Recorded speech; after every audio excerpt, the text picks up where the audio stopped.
what were you doing prior to getting into investing in real estate? What was your background? So I was trained to be a mathematician and chemist. I got a Are you graduate degree. kidding me? No, Really? yeah, no, I got a graduate degree from University of Michigan way back in 1977. So I'm dating myself a little bit. I Thought, actually like having somebody that's a little senior. Usually I'm like interviewing people that I'm like, how'd you do it at such a young age? So that's awesome. Yeah, and of course, life's perspectives shape people's opinions and so forth, and kind of worldviews. So I hopefully I'll be able to offer a little slightly different perspective than many of the people on your show. And so I thought I wanted to teach, be a research scientist, but during grad school, I had to come to the conclusion that really wasn't for me. So my father had opened a residential real estate brokerage business in Menlo Park, California. So we had about a 5 minute call. He said, "Come on out, get your license, and I'll put you to work." And so in March 1978, I got my real estate license. Menlo Park, California, basically next to Palo Alto, better known as Silicon Valley. And I had the good fortune of selling residential real estate, but worked with a fair number of investors for over 35 years. Wow, that's fantastic. So you got, I mean, that's crazy that you were going to be a chemist.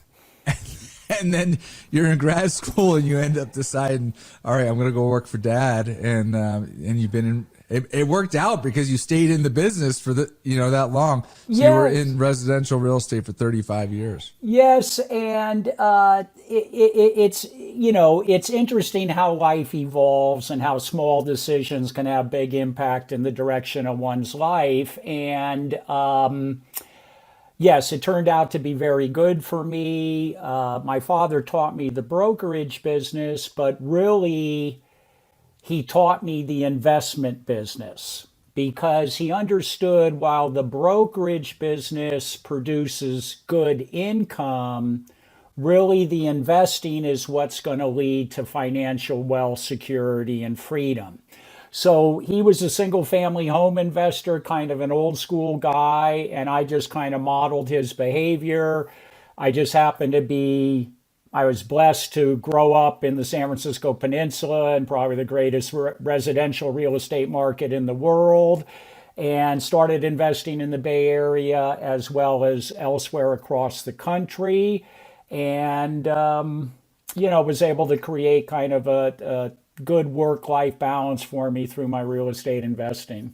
Fantastic. So Yeah. at what point did you actually start investing, not just working in the brokerage business, but started to invest? At what point? So I probably started like most people. You reach a certain age, it's time to buy a house. So I bought my first house 1980.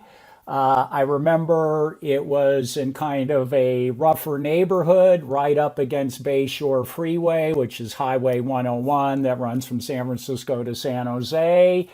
And I can tell you, I paid 107.5 for that property back in September 1980. And interestingly enough, for those who remember, late 1980 is when mortgage rates started going from about 10 or 11% all the way to 16 and 17% in the in the spring of 1981. Residential mortgages were about 16 and a half.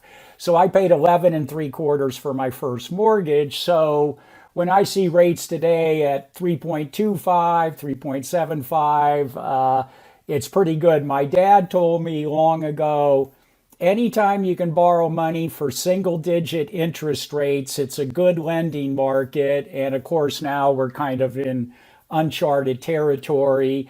So bought my first house 1980, lived there about 6 years, and then like many people was ready to move into a better neighborhood, a bigger house, kept my existing residence as a rental, and from there it just kind of snowballed, and I built a portfolio maybe of 35, 40 houses in the Bay Area.